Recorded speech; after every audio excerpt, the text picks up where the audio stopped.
This is English shorthand dictation number 81 and the dictation speed is 160 words per minute.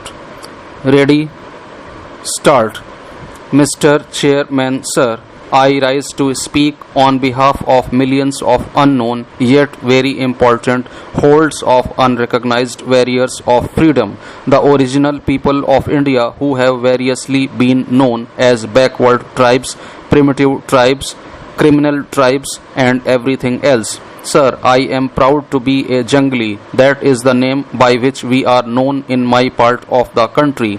As we live in the jungles, we know what it means to support this resolution. On behalf of more than 30 million of the Adivasis, I support it not merely because it may have been sponsored by a leader of the Indian National Congress. I support it because it is a resolution which gives expression to sentiments that throb in every heart in this country. I have no quarrel with the wording of this resolution at all. As an Adivasi, I am not expected to understand the legal intricacies of the resolution, but my common sense tells me that every one of us should march in that road of freedom and fight together. If there is any group of Indian people that has been shabbily treated, it is my people. They have been disgracefully treated, neglected for the last 6,000 years.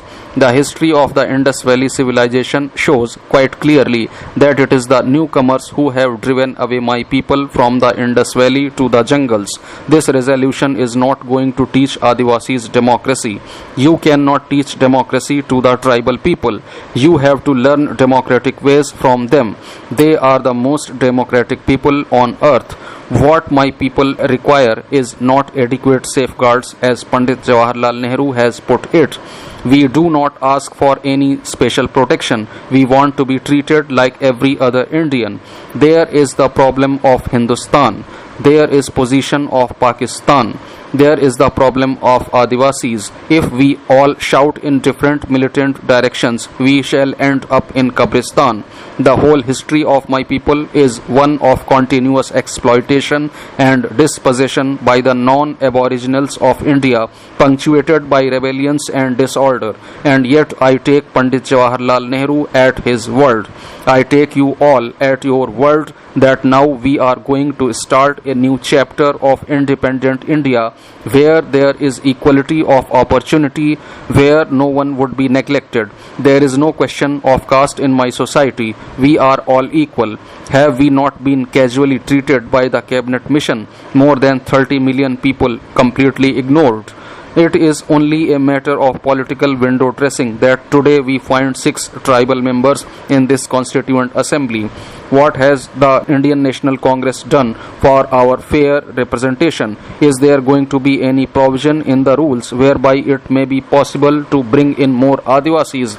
By Adivasis, I mean not only men but women also. There are too many men in the Constituent Assembly.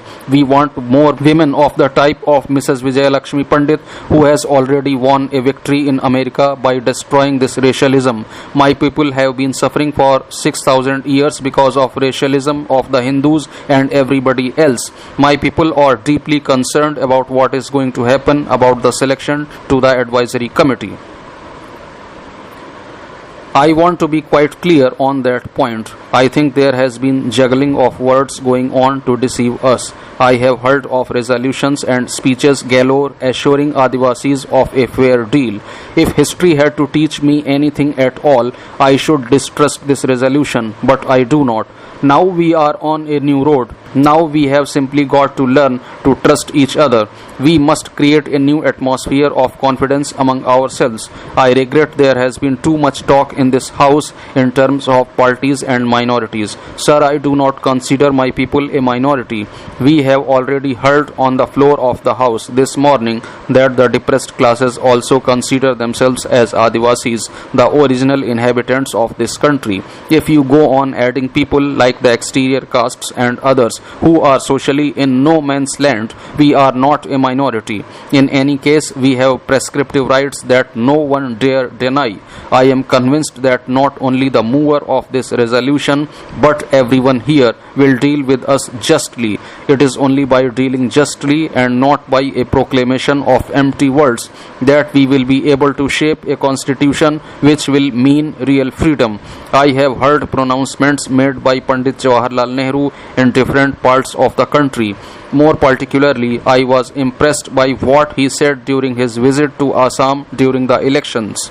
When he was in Ramgarh, I invited him to come and address the 60,000 Adivasis who were assembled at Ranchi, only 30 miles away. Unfortunately, work kept him busy and he was unable to come.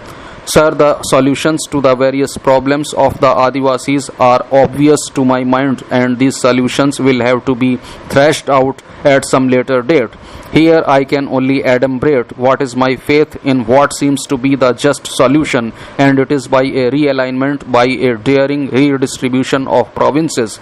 Sir, the case of my own area has been very well put by yourself when you were the chairman of the reception committee of the Ramgarh session of the Congress.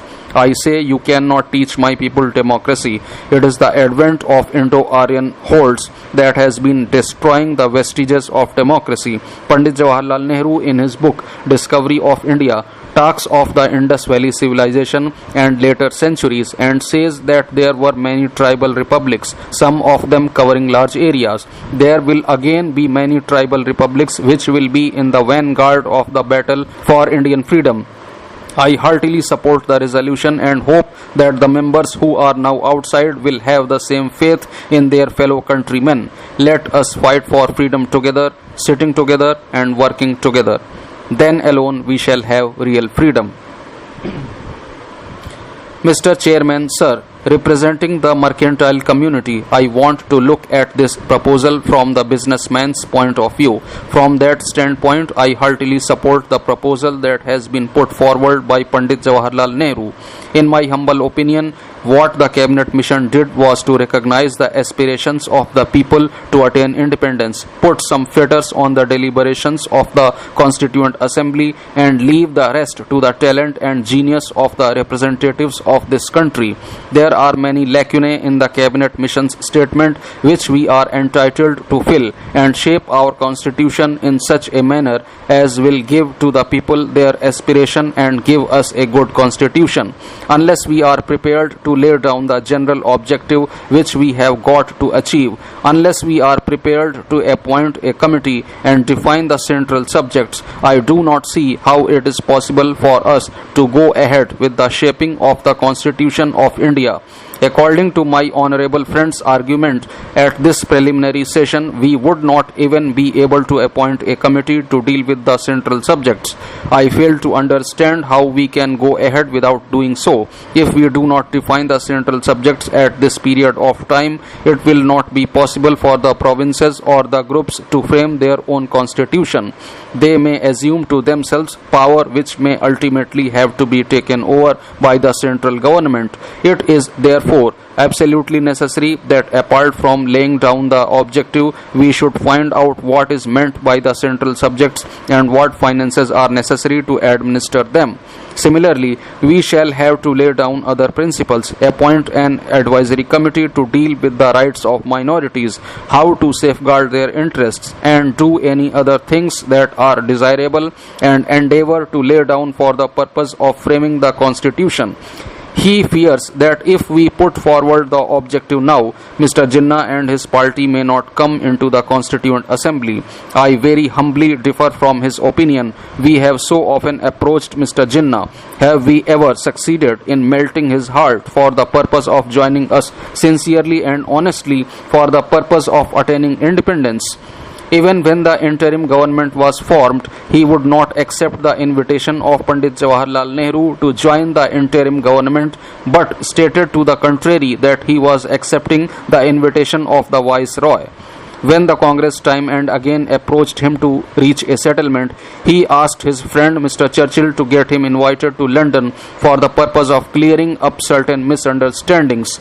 I call them misunderstandings between the Congress and himself.